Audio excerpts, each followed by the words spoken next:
back to Inside Eastern Utah. We are here with Nick Tatton. He is the Community Director for Price City, and we've been talking a bit about budget and current projects that are going on, but now we're going to talk a bit about the future and what Price City has planned. Good. Happy to do it. Yes, and there are some exciting things on the horizon. I think one of the things the community is very excited for is the baseball, softball complex renovation. Can you speak to that? Sure. A great community project, a partnership between Price City and the Carbon School District in reference to the facilities that are commonly referred to as the boys' baseball field and the girls' softball field.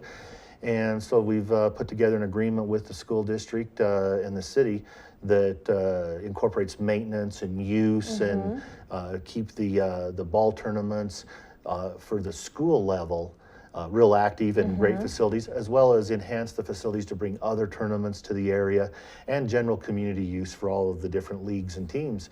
And a big deal in our area and a real timely project.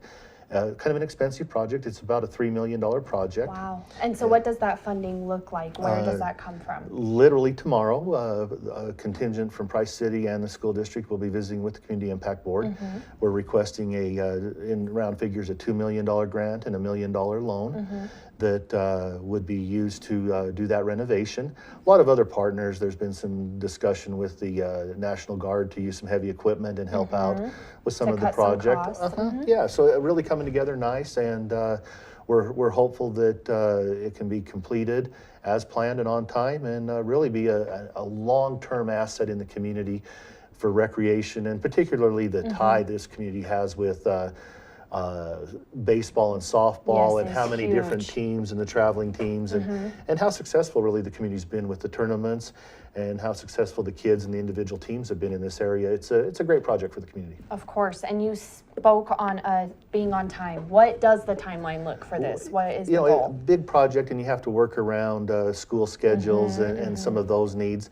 But in round figures, about a 12 to 15 month total project from the time you begin demolition and you do bids and you open bids and you get construction started and you get it finished and you can finally play on it. So it does take some time, but we would hope that it, give or take a little while, if we're having the same conversation a year from now, it's close to or almost done.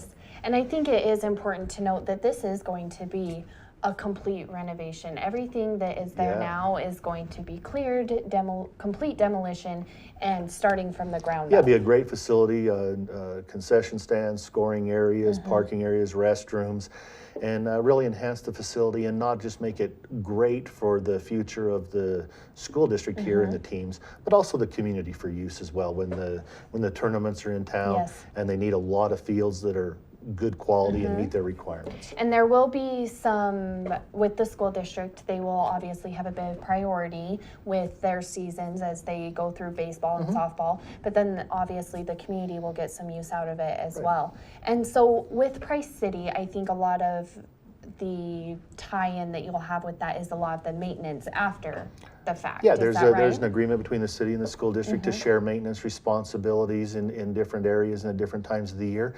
And I think it's a good way to not duplicate the need for, in this case, recreation services, to not duplicate facilities in the community, but have different large entities come together to provide good facilities for the community. Yes, and I think this partnership is great also because two entities coming together, or multiple entities coming together, can make one really great project instead of everyone trying to do their own and have them maybe be not quite to the level they want them to be. And we're, and the reality is our community isn't of the size and the scope that we can really, in total, afford duplication and things like that. So it's an expensive project, a neat project for recreation, and it should serve the community well for a lot of years. And speaking of serving the community, the city is looking to serve seniors as well. So can we speak about the project that is going to be coming for seniors? Sure. And what you're referring to in the language is called the Freedom Senior Living Project, and a local group of property investors is proposing to build I'll call it an apartment complex. It's a series of around 20 apartments, townhomes, condos, as well as a building with around, I think it's 18 living units in it, some more assisted living than others. And the location's just to the south of the canal on Fairgrounds Road. And we would look for those folks to have that underway in just a couple months. Really? So how long ago did that process kind of get started? They've been working on it in the background plans for a little over a year now. And it made it to our planning commission earlier this week. And they gave it a favorable approval. And there's a few little documents to finish up and tidy up on some final approvals. But they're pretty much ready to go. And I would hope that the community sees some dust flying out there on their neat project sometime before the middle of the summer. Great. And how long do they anticipate that project will take to?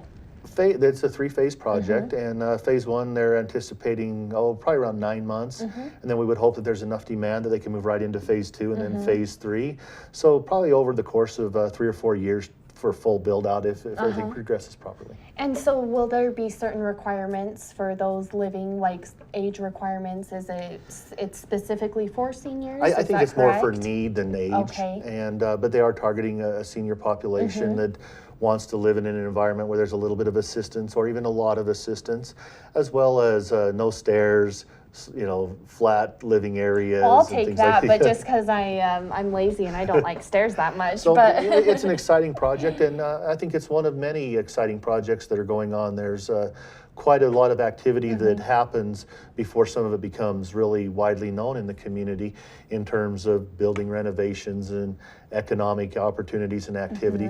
But there is quite a bit going on, and it's exciting to see and how those things have a supporting effect on public budgets that have a moderating effect on the impact of the businesses and the residents that live here. Of course. And before we let you go, a couple other fun things we should touch on real quick is the St. Patrick's Day Parade is coming up. Yeah. That is going to be March 17th on Price Main Street like it is every year. And I heard there's going to be some kind of new and exciting things coming this year. So Yeah, Megan Marshall has done a great job setting all that up. Contact her, she's with Sutherland's again. Yes. And we can get a hold of her to get a parade entry. There's no cost, just have to register to do it. And then a great fun time in the community. St. Patrick's in Carbon County is always a busy day, a fun day. A big fun day. So there'll be the parade at noon.